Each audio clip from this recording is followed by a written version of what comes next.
Folks, back again with geopolitics. Another great area of where India is kind of projecting power. It's going to be. I'm going to cover that today. That's really really interesting. But first, let's wrap up France. I personally think that while the strategic relationship is old, India basically France just basically is beginning to substitute Russia, or started to, and when the US was antagonistic towards India.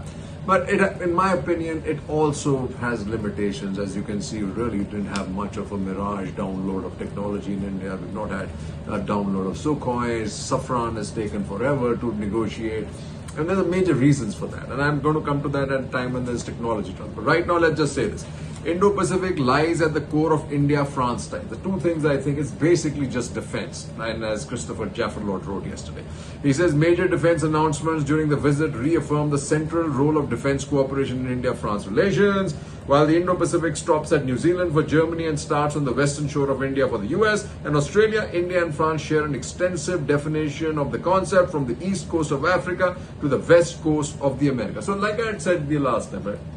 France becomes an important player for us as a geostrategic partner in Africa, Middle East, going all the way down to Southeast Asia. Right? Says this is particular in the case of maritime security and naval cooperation, which has emerged as one of the most promising domains of cooperation between the two countries in recent years. This is Harsh Pant writing with for Noor. And then Bhaswati Mukherjee, who I think the European Union is her sweet spot because she's a former ambassador of Netherlands. She writes, PM's France visit, resetting of strategic maneuvers. Indo-French connect brings stability and support to India's presidency of G20 amid intractable Ukraine-Russia conflicts. The problem, I think I always said, with can you trust France? Yeah, but it doesn't have a strong spine, unfortunately. It just doesn't. Then you have also correctly summarized by Christopher Jafferlord, the ties between India and France are dominated by security objectives in which non-state actors are marginal players. And that, in my opinion, is the huge limitations for improving and taking the relationships to the next level. You can keep trying, right?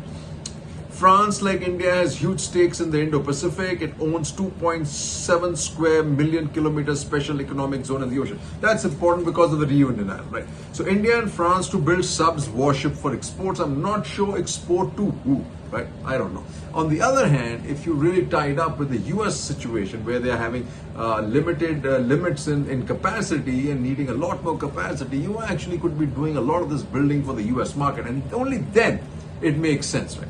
Who are you going to send these submarines to? I'm going to ask these warships too. I'm going to ask this lady, right? Whoever is saying that. New Scorpions to have 60% indigenous content, says Naval Group CEO. Now, what happened? So Scorpion has been hanging around over our heads for such a long time. What has happened so far? And forever, right? Scorpion sub deal dropped, but there's the important part. Scorpion sub deal dropped from India-France statement. Okay. After summit, no mention of Rafael deal in papers. You wonder why. And I'm telling you, it's this the fine print because you can't read it. It's in French, right? But here's where you really have to celebrate and take it to the next level. To spur India's energy transition, US to work on funding platform, says Yellen. India and US agree to link up on energy climate MDPs. India, an indispensable partner, says Yellen. US Treasury Secretary sees country as an excellent place for producing and exporting to the US. Banga wants focus on climate. So here's the US, right? It's just our biggest market. France is not, right? It just isn't. And without that, I don't care all these EU bucks. It's never going to work, right? Will work with India for African Union G20 entry, top US officials. So for Africa, Japan becomes important because of the funding. US very important, France very important, India of course is important. I said, go beyond the safari, says Gurjeet Singh. The new vigor in India's Africa partnership must show its engagement with AFDB and incrementally with RDPs. You've got to get China out of this whole picture, right? And this is the other big thing, right? We've done this in UAE, now we are doing it here. First overseas IIT campus to be set up in Zanzibar. India signs MOU with Tanzania to set up an IIT Madras campus. And this, folks, is the other big thing. How many of us you know that till 1966, Indian rupee was legal tender in the United Arab Emirates? Are we getting to that point again? Maybe. Going beyond dollar, India, UAE signed rupee dirham trade pact. Now, this is the important part, right? India, UAE decide to settle trade in rupees. II to set up second foreign campus in Abu Dhabi. US welcomes expert panel report to strengthen MDB. So this is Banga's doing. But the issue is, you really need to restructure them because they're just not doing their job well, right? And these are the relationships or guru groupings that I think for India are a waste of time. Now maybe we are there as a spoiler inside. Maybe earlier, before the Ukraine conflict, before the tie-up between China and Russia, it may have been an important play for us in to be in SCO and the BRICS.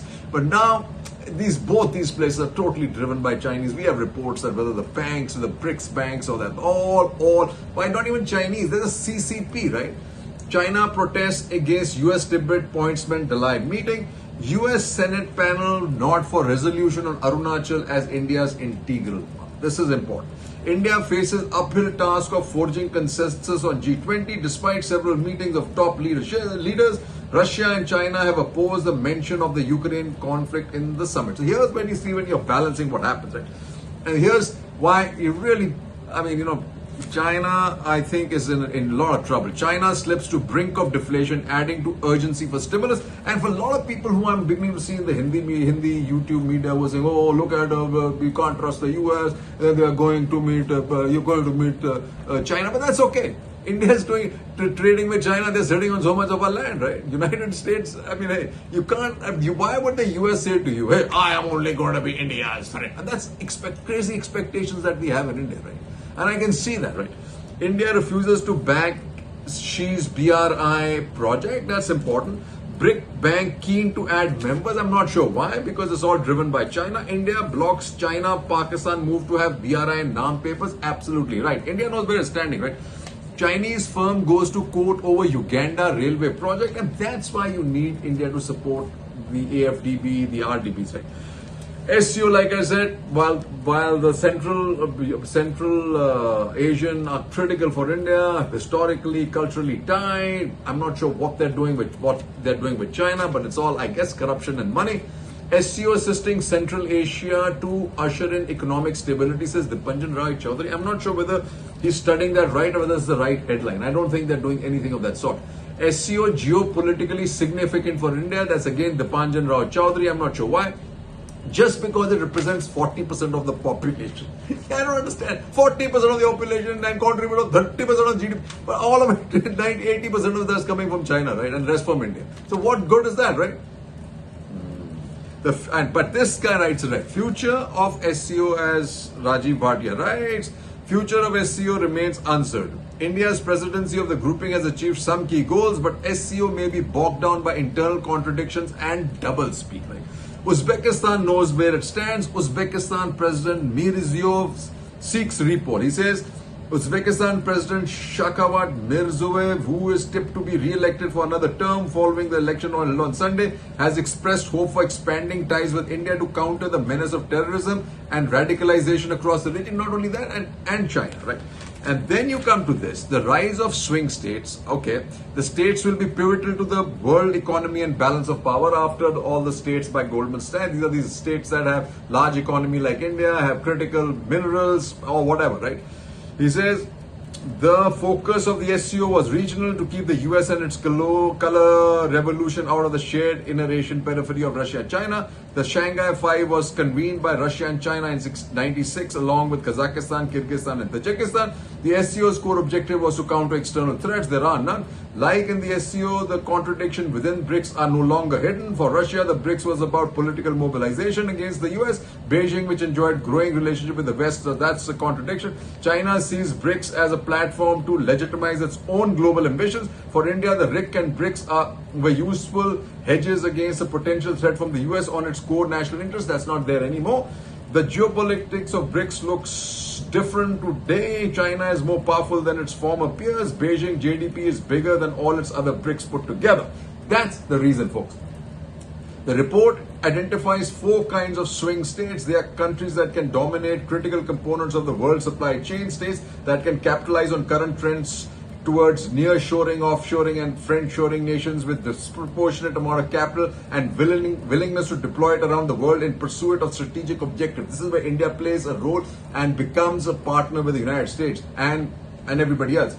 Was say it would be world in pursuit of strategic objectives and countries that can bring global leadership to critical issues. India stands there. As global capital relearns the logic of geopolitics, leaders are paying greater attention to geoeconomics. India is no exception. While it continues to sit in SCO and BRICS, Delhi's growing bilateral engagement with key swing states in resource-rich Africa, capital-rich Gulf, and technology-rich Europe is likely to be more consequential for India's rise. And re-energizing NATO. Re-energizing NATO takes center stage. NATO expansion could seed instability, says Sriram Chulia. I personally don't think so. NATO can help Delhi anchor Indo-Pacific, as Dhruv Shivshankar writes. Absolutely. India has traditionally been wary about any engagement with NATO. However, the growing strategic competition in the Indo-Pacific opens the door for deeper dialogue with India. It surely does. Delhi's key calculation, Russia's policy towards Ukraine is that of a colonial power. That should bring the war-torn country and post-colonial India closer. This week's MEA official visits may be a turning point. But here's the thing. India is becoming a power in Southeast Asia, as written by Derek Grossman. And that, folks, it's a balance of power politics worthy of an international relation textbook. China's aggressive posture is driving India and its Southeast Asian partners together. Okay, this includes the Philippines, it includes Vietnam, it includes the whole bit. He says Indo-Indonesian defense relation truly kicked off in 2008 when Modi visited Jakarta. Meanwhile, India's security partnership with Indonesia has quietly been evolving in ways that also support the US Indo-Pacific strategy. Then you have this, the Philippines, a US treaty ally, is steadily expanding and deepening its security partnerships with India. These recent moves reinforce that comprehensive strategic partnership India and Vietnam have maintained since Modi's visit to Vietnam. And he says, although Kuala Lumpur's decision earlier this year to cancel a deal to purchase Indian-made Tejas air fighters may have dampened the partnership somewhat, the intent clearly remains to strengthen ties in line with upholding the mutual goal of maintaining the rules-based international order there.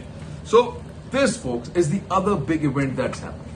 While you look at it, Southeast Asia, both France, UK and the United Kingdom and the United States play a critical role with India because of the Quad and the Indo-Pacific concept. And then you see this, like I said, Indonesia FM willing to discuss digital tech payment systems with India. This is happening in Gujarat. Keen to see rupee used as much as dollar, says Lanka president. And why won't he?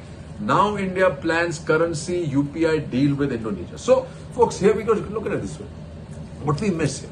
And this is also just to remember, this is not in isolation. This is because of our evolving and relationship to the US to the next level. It's also probably about evolving and taking our relationship with France to the next level. This whole thing between the colonial powers of France and the UK, which controlled Africa all the way to the Pacific, all the way to the Indies, and the United States, which now brings its head from the Pacific and moves all the way to Africa, actually puts India in a sweet spot. There was a gentleman in Lincoln who's arguing back and forth about the war with Pakistan. I think that's going to be, I personally don't think Pakistan really is a threat. I'm out there, hanging out there, letting myself ready to be beaten up, but I don't think Pakistan is a real threat, because I think Pakistan unfortunately can't do without US money. China's falling apart. What we thought would be a two-front war at one point in time, at this point in time, I don't think Pakistan will come in to help China. China also will not come in to help Pakistan. I think those days of two-front wars might still be possible, but I think they are diminishing because of the economic situation that Pakistan has put itself into, and the really poor domestic condition.